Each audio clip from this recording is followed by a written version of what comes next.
د میدان وردګ ولایت شهیدانو او معلولینو چارو ریاست مسؤلین وایي ورسره زرګونه یتیمان، کونډې او معلولین ثبت او تیر کال یې ورسره څه د پاسه 383 میلیونه افغانیو نغدي مرستې ترسره کړې. د اسلامي امارات د راتګ نه په دې خو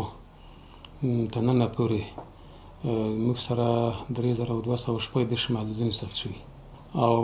5415 کونډې موږ ثبت لرو او 16991 یتیمان موږ ثبت لرو چې دوی ته تیر کال کې تقریبا 383 میلیونه څه د پاسه دوی ته موږ نغدي توزیع وکړه. د دې ریاست مسؤلینو په خبره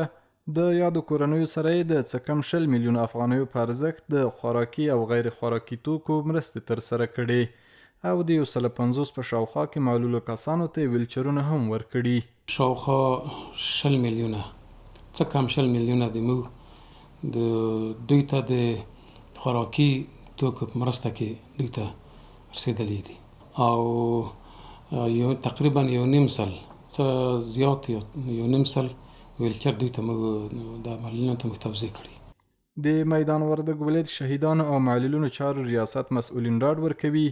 چې د روان کال لپاره هم پلان لري تر څو له یادو شوو کورنیو سره د خوراکي، نغدي او نورو برخو کې هم مرستې ترسره کړي.